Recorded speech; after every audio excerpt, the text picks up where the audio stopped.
வணக்கம். சிவன் மாந்திரீகம். இந்த மாந்திரீக சேனலில்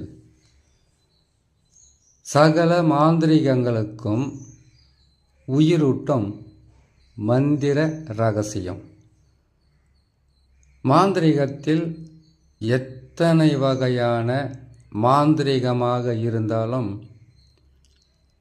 கருமாந்திரிகம், உருமாந்திரிகம், காளி மாந்திரிகம், துர்கை மாந்திரிகம், அங்காளம்மன், நாகாளம்மன், சோட்டானிக்கரை அம்மன், கேரளா மாந்திரிகம், மலையாள மாந்திரிகம், எந்த மாந்திரிகமாக இருந்தாலும் அந்த மாந்திரிகங்களுக்கு அந்த மாந்திரிகத்தை செய்து நீங்கள் வெற்றி பெறணும்னா அதுக்கு அந்த மாந்திரீகத்தில் வசியம், மோகனம், ஸ்தம்பனம், பேதனம், வித்வேசனம் சொல்லக்கூடிய 8 வகையான மாந்திரீகமும் செய்து கொடுக்குறோம். அப்படி செய்து கொடுக்கும்போது அந்த மாந்திரீகங்கள் பலிதமாக நீங்கள் எடுத்த முயற்சிகளில் நீங்களும் வெற்றி பெறவும் அதை வாங்கிக்கிட்டு போனவங்களும் வெற்றி பெறணும்னா அதுக்கு உயிரூட்ட மந்திரம் என்பது கட்டாயமாக தேவைப்படும். அவசியமானது ஒன்று தான் இந்த மாந்திரிக ரகசியத்தில் சொல்ல போகிறோம். இப்போது நமச்சிவாயம் என்று சொல்லக்கூடிய 5 எழுத்து மந்திரத்தை, 5 எழுத்து அச்சாரத்தை, 5 எழுத்தின் ரகசியத்தை வச்சு அஷ்டகர்மம் 8ஐயும் செய்யலாம். ஒவ்வொரு அஷ்டகர்மத்தையும் 16 வகையிலும் பிரித்து செய்யலான்றது மாந்திரீகத்தில் இருக்கக்கூடிய ஒரு ரகசியம். சில எழுத்துக்களை மட்டும் வைத்து மூல மந்திரங்களை பயன்படுத்தி ஒரு சில நாட்களிலேயே வெற்றி பெறக்கூடிய மாந்திரீகமும் இருக்குது. அதுக்கு கடுமையான மாந்திரீக பயிற்சி தேவைப்படும். ஒரு மாந்திரீகத்தை நீங்கள் செய்து வெற்றி பெறணும்னா முதல்ல அதுக்கு தேவையானது அஷ்டகர்ம மை. அந்த அஷ்டகர்ம மையை செய்து பதப்படுத்தி அதுக்கு தேவையான மந்திர உரு போட்டு வசியமையா அதுக்குண்டான வசிய மந்திரத்தை சொல்லி அதை பதப்படுத்தி வச்சுக்கணும். செய்து மோகனமையா வசியத்திலிருந்து பிரித்து மோகனத்துக்குண்டான இப்போ வசிய மையை அரைச்சா வசிய மையை நீங்கள் தயார் செய்துட்டீங்கன்னாக்கா அந்த மையை அந்த அஞ்சனத்தை 2ஆக பிரித்து உன்னை வசிய மந்திரத்தை சொல்லி வசியப்படுத்துறதுக்கு செய்யலாம். மோகனத்துக்கு மோகன மந்திரத்தை சொல்லி மோகனத்தை நம்ம செய்து வெற்றி பெறலாம். ஆக்கர்ஷணத்துக்கு தனியாக மை செய்ய வேண்டியதாக இருக்கும். வித்வேசனத்துக்கு தனியாக மை செய்ய வேண்டியது இருக்கும்.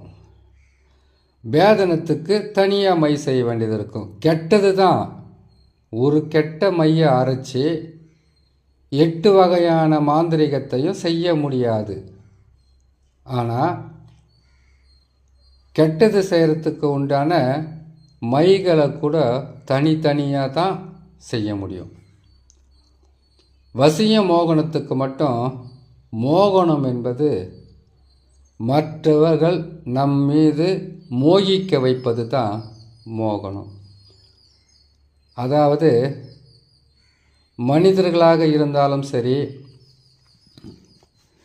விலங்குகளாக இருந்தாலும் சரி, எந்த ஒரு உயிரினமாக இருந்தாலும் அதை நம்மீது மோகம் கொள்ள வைப்பதுக்கு செய்வது தான் மோகனம். வசியம் அப்படி கிடையாது. வசியத்தில் சாதாரணமாக நம்ம வசியம் சொல்லிடுறோம். அந்த வசியத்தை பார்த்திங்கனாக்கா எத்தனையோ வகைப்படும். ஆண் வசியம், பெண் வசியம், ஜனவசியம், தனவசியம், சர்பவசியம், ஜலவசியம், இப்படியெல்லாம் சொல்லலாம். ராஜவசியம், இப்படியெல்லாம் இருக்குது. இன்னும் பல வசியம் கூட இருக்குது. அதில் இந்த வசியத்தெல்லாம் சேர்த்து ஒரு வசியமாக மிகவும் உயர்ந்த வசியமாக செய்வது தான் ராஜவசியம். ராஜவசியம்னாவே ஒரு அரசனுக்கு அந்த அந்த அரசன் இருக்கக்கூடிய நாட்டில் இருக்கிற எல்லா மனிதர்களும் கட்டுப்பட்டு அந்த அரசனை தெய்வமாக மதிக்கணும். அவர் சொல்கிறதுக்கு எல்லாமே இவங்க ஆமாஞ்சாமி போடுறது இல்லை அவரை கடவுளை போல மதிக்கணும்னு கேட்டிங்கன்னாக்கா அதுக்கு தான் ராஜவசியம். அந்த ராஜவசியமாகப்பட்டது அது உயர்ந்த பதவியில் இருக்கிறவங்கள அவருக்கு கீழே இருக்கிறவங்கள பணிய வைப்பதுக்காக செய்து தனக்கு தானே மரியாதை தேடிக்கொள்வதோ மதிப்பை தேடிக்கிறதுக்காக செய்கிறது தான். அதுலேயே அந்த ராஜ்யவசியத்தில் பார்த்தீங்கன்னாக்கா தனவசியம், ஜனவசியம், குடும்பவசியம், செல்வவசியம் எல்லா வசியத்தையும் சேர்த்து செய்து ராஜ்யவசியமாக ஒருத்தருக்கு கொடுத்தோம்னாக்கா எல்லாமே அவங்க கட்டுப்பாட்டுக்குள்ளே அவங்க உள்ளங்கையில் இருக்கிறதுக்காக செஞ்சு கொடுக்கறது. இந்த மாதிரி எந்த வசியமாக இருந்தாலும் மாந்திரீகத்தில் அஷ்டகர்ம மைய முதல்ல தயார்படுத்தி வச்சுக்கணும். இது செய்யவே ரொம்ப நாள் ஆகும். அதுக்கப்புறம் இன்னொரு முறை நாம் செய்கிறதுக்கு தேவையான மூலிகைகளை சேகரித்து வச்சுக்கணும். ரெண்டாச்சு. மூணாவது அஷ்ட கர்மம் என்பது கருமம் என்றால் தொழில். அஷ்ட கர்மனாக்கா 8 தொழில்னு அர்த்தம். அந்த தொழிலில் பணத்துக்காக செய்யலாம், இல்லை வெற்றி பெறணுன்ற ஒரு நம்ம எதனா ஒரு தொழில் செய்யணும் வெற்றி பெறணுன்ற ஒரு ஆசை இருக்கலாம், இல்லை அதையே ஜெயிக்கணுன்ற ஒரு எண்ணத்தில் கூட செய்யலாம். அதே போல் வசியம் பண்ணுறதுலையும் சரி எதுவாக இருந்தாலும் அது செய்து ஜெயிக்கணும் நீங்கள் முடிவு பண்ணிட்டீங்கன்னாக்கா அதுக்கு தேவையான மூலிகைகளும் கட்டாயமாக இருக்கணும். 2. அதுக்கப்புறம் கர்ம பொருட்களை எல்லாமே சேகரித்து வச்சுக்கணும். கெட்டது செய்கிறதுக்கு என்ன பொருள் செய்யணும், நல்லது செய்கிறதுக்கு எந்த பொருள் செய்து வச்சுக்கணும், இது எல்லாமே பதப்படுத்தி வச்சுக்கணும். அதுக்கப்புறமாக மந்திரங்களை நீங்கள் பயன்படுத்தி அந்த மந்திரங்களை சித்தி பண்ணி வைக்கணும். ஒவ்வொன்றுத்துக்கும் ஒவ்வொரு மந்திரம் இருக்கும். அதுக்குண்டான பலகை, அதற்குண்டான மணின்னு கேட்டிங்கனாக்கா ருத்ராட்ச மணி, கருகமணி, அதுக்கப்புறம் துளசி மணி, நாகமணி, பவளமணி, இப்படியெல்லாம் நாகமணி. இதாவது அதில் இந்தந்த திசையை நோக்கி நீங்கள் உட்கார்ந்து மந்திரங்களை லட்சக்கணக்கில் சொல்லி மனப்பாடம் பண்ணிக்கணும், அதாவது சித்தி பண்ணிக்கணும். இது ஒரு பக்கம் இருக்கும்போது நீங்கள் கருப்பு மணியால் மந்திரங்கள் எதுக்கு சொல்லுவாங்கன்னாக்கா கரும காரியங்களை செய்வதற்கு தான் கருப்பை பயன்படுத்துவாங்க. அதுக்கு எந்த திசையை நோக்கி நீங்கள் உட்கார்ந்து அதுக்கு எந்த ஆசனத்தை போட்டு நீங்கள் உட்காரணும், நீங்கள் அந்த மந்திரத்தை சொல்லும்போது நீங்கள் அந்த மணியை ஒவ்வொரு மணியாக உங்களுடைய விரல்களில் தள்ளி சொல்லும்போது எந்த விளக்கை உங்களுடைய கண்களால் பார்த்துக்கிட்டு சொல்லணுன்ற விதிமுறை கூட இருக்குது. கிழக்கு திசையில் செய்கிறது இருந்தாக்கா ஒரு தொழில் மிகப்பெரிய ஒரு வெற்றியை உருவாக்கி கொடுக்கறது. மேற்கு திசைன்றது கேட்டிங்கன்னாக்கா சூரியன் அஸ்தமனம் ஆவது தான் மேற்கு. அப்படின்னு கேட்டிங்கன்னாக்கா அந்த திசையை நோக்கி நீங்கள் அமருன்னு கேட்டிங்கன்னா யாருடைய வாழ்க்கையிலே சில கெடு பலன்களை செய்கிறதுக்கு நீங்கள் தயாராக இருக்கிறீங்கன்றது அர்த்தம். நீங்கள் வடக்கு திசையை நோக்கி அமருன்னு கேட்டிங்கனாக்கா செல்வ வளத்தை பெறுவதற்கும் வசியம் செய்கிறதுக்கும் மோகனம் செய்கிறதுக்கும், அப்புறமா கேட்டிங்கன்னாக்கா நீங்கள் தெய்வங்களை சித்தி செய்கிறதுக்கு நீங்கள் வடக்கு திசையில் அமர்ந்து பார்த்த மாதிரி அமர்ந்து நெய் தீபம், எள்ளெண்ணெய், நல்லெண்ணெய் தீபம், அதுக்கப்புறம் கற்பூரம் இதையெல்லாம் வச்சு நம்ம தீபமாக ஏற்றி அந்த விளக்கினுடைய ஒளியை கண்களில் பார்த்து கொண்டு நாம் மந்திரங்களை சொல்லி சித்தி செய்கிறது, வெற்றி பெறுறது. தெற்கு திசையை நீங்கள் பார்த்து உட்கார்றீங்கன்னு கேட்டிங்கன்னாக்கா மிகவும் கொடியதை செய்ய தயாராக இருக்கு. ஒரு திசை நல்லதுன்னா இன்னொரு திசை கெட்டது. இதுக்கு ஒரு கேள்வி வரும். 4 திசை தான் இருக்குது. 4 திசை, 8 திக்கு, 16 கோணத்துக்கும் வேலை செய்வது எப்படின்னு கேட்டிங்கனாக்கா எல்லாமே ஒரே பதிவில் சொல்ல முடியாதுன்னு அடிக்கடி சொல்லுவேன். 4 திசைக்கும் பக்கத்தில் ஒரு திசை இருக்கும், அதுதான் 8 வரும். 8 திசைக்கும் பக்கத்தில் ஒரு திசைகள் இருக்கும், அதுதான் 16 வரும். அதையெல்லாம் ஒவ்வொன்றிலும் விளக்கமாக சொல்கிறேன், நீங்கள் கேட்டு பயன்பெறலாம்.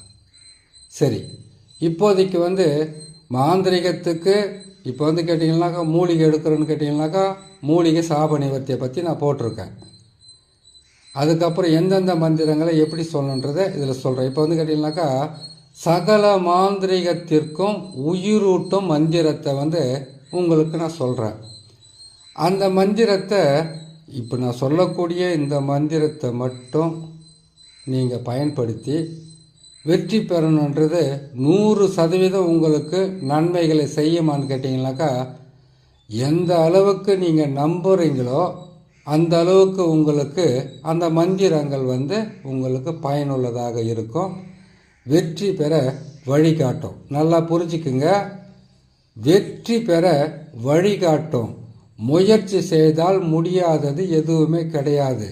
அதே போல் கேட்டிங்கன்னாக்கா, ஒரு தொழிலை எந்த அளவுக்கு நீங்கள் நேசிக்கிறீங்களோ அந்த தொழிலாகவே நீங்கள் மாறணும். நேசிச்சிங்கன்னா தான் உங்களால் மாற முடியும். அப்படி மாந்திரிகத்தில் எத்தனையோ தெய்வங்களை வச்சு எனக்கு இந்த தெய்வம் தான் குல தெய்வம், இந்த தெய்வம் தான் இஷ்ட தெய்வம்னு அந்த தெய்வங்களுடைய விக்கிரகங்களையும் அவங்களுடைய ஃபோட்டோவை வச்சு நீங்கள் செய்ய ஆரம்பிக்கிறீங்க. அப்படி ஆரம்பிக்கும்போது அந்த தொழிலுக்கு அந்த தெய்வத்தை முன்னுதாரணமாக வச்சு நீங்கள் செய்யும்போது வெறும் அந்த தெய்வம் விக்கிரகமாகவோ தெய்வமாக இருந்தால் மட்டும் போதாது, உயிரூட்ட மந்திரங்களை சொல்லி அதுக்கு உண்டான சக்தியை நீங்கள் பெறது தான். ஒரு மந்திரத்தை நீங்கள் சொல்ல சொல்ல சொல்ல சொல்ல அந்த மந்திரத்தினுடைய சக்தியும் அந்த மந்திரத்தினுடைய கர்ம காரியங்களும் சொல்கிறவங்கள தான் பற்றி கொள்ளும், கூடவே இருக்கும். அதனால் அஷ்ட கர்மத்தையும் நீங்கள் செய்யணும்னு கேட்டிங்கன்னா, கருமம் என்பது 8 வகையான தொழில், 8 வகையான பாவம் தான் சொல்லுவாங்க.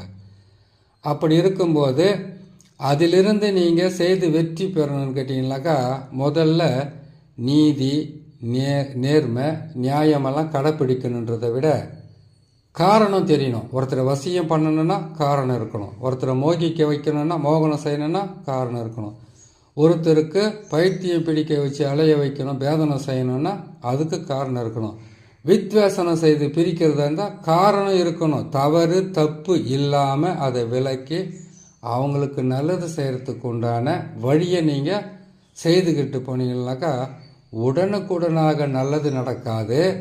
ஆனால் படிப்படியாக முன்னேற்றம் அடைஞ்சிக்கிட்டு போக போக உங்களுடைய பேரும் உங்களுக்கு உண்டான வாழ்க்கைக்கு தேவையான அனைத்துமே அதில் கிடைக்கும். சரிங்க, இப்போது சகல மாந்திரிகம் செய்கிறதுக்கும் உயிரூட்ட மந்திரத்தை சொல்கிறேன், பொறுமையாக கேட்டுங்க. ஏதாச்சும் நான் பேசும்போது சொல்லும்போது பல யோசனைகள், அஷ்டகர்மன்றது பார்த்திங்கன்னா 8, இதை 108 வகையாக செய்ய முடியும். அப்படி இருக்கும்போது நீங்கள் இதை நான் சொல்லும்போது சிறு பிழைகள் இருக்கலாம். ஏன்னு கேட்டிங்கன்னாக்கா, சிறு பிழைகள் இருக்கலாம். பேசும்போது சில வார்த்தைகள் உங்களுக்கு தவறி கூட வரலாம். அதை நீங்களே அட்ஜஸ்ட் பண்ணிக்கிங்க கொஞ்சம் கொஞ்சமாக. கரெக்டாக பேசியிருப்பேன்னு நான் நினைக்கிறேன். குறைய குற்றங்கள் இல்லாமல் யாரால் எதையும் செய்ய முடியாது, சொல்ல முடியாது. இருந்தால் அதுக்கு உண்டான இது ஏதோ தெரியாமல் அதுக்குன்னு நினச்சிக்கங்க. சரிங்க, இல்லை கரெக்டாக வந்திருந்தா சந்தோஷமே. சரி, சகல மாந்திரிகங்களுக்கும் உயிரூட்ட மந்திரங்களை சொல்லிக்கிட்டு வரேன். முதல்ல நாம் சொல்ல வேண்டியது கணபதி மந்திரம். கணபதி மந்திரத்தை பொறுத்த வரைக்கும் எத்தனையோ மந்திரம் இருக்குது.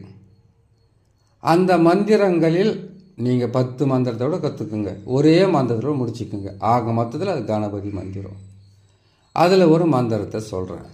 ஓம் சிவசுதா ஓம், சக்தி சுதா ஓம், சித்தி புத்திர காதலா ஓம், வல்லபய பிரியவோம், சரவணபவ ஜோஷ்டேவம், சர்வ பீஷ்ட ஹாதவம், ஓம் கணபதி நம நம, ஐயும் கிளியும் சபும் ஓம். இந்த மந்திரம் கணபதி மந்திரம். முதல் கடவுள் இவருடைய மந்திரம் இல்லாமல் எந்த காரியத்தையும் தொடங்கக்கூடாது, நல்லதாக இருந்தாலும் கெட்டதாக இருந்தாலும். இந்த மந்திரத்தை தான் நீங்கள் சொல்லிக்கணும்னு கிடையாது. இது வந்து ஏன்னு கேட்டீங்கன்னாக்கா ரொம்ப நல்ல மந்திரன்றதுனால உங்களுக்கு சொல்கிறேன். உங்களுக்கு பிடிச்ச மந்திரத்தை நீங்கள் சொல்லிக்கலாம். ஏன்னு கேட்டீங்கன்னா ஓம் கணபதி வருக ஓங்கார கணபதி வருக ரிங் கணபதி வருக வருக ரிங்கார கணபதி வருக ஸ்ரீங் கணபதி வருக ஸ்ரீங்கார கணபதி வருக நானி நித்த காரியங்கள் வசிய வசிய வய நம சிவாய நம ஓம் ரீம் ஸ்ரீம் ஹவ்வும் சவ்வும் கணாய கணாய வருக சுவாக. இந்த மந்திரமும் இருக்குது.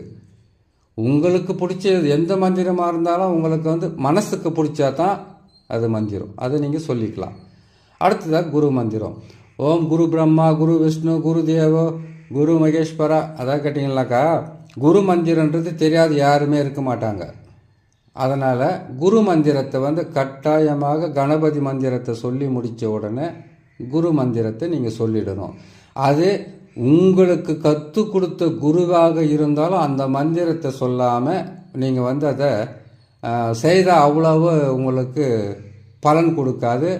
குரு வணக்கம் கட்டாயமாக தேவைப்படும். அதுக்காகத்தான் இந்த ஓம் குரு. அது கேட்டிங்கனாக்கா இன்னொரு ரகசியமும் இருக்குது. குரு மந்திரத்தில் வந்து ஓம் குரு பிரம்மா குரு விஷ்ணு குரு தேவ மகேஸ்வரா குரு சாட்சாத் பரபிரம்மா தஸ்மி ஸ்ரீ குருவே நமன்ற மந்திரமும் இருக்குது.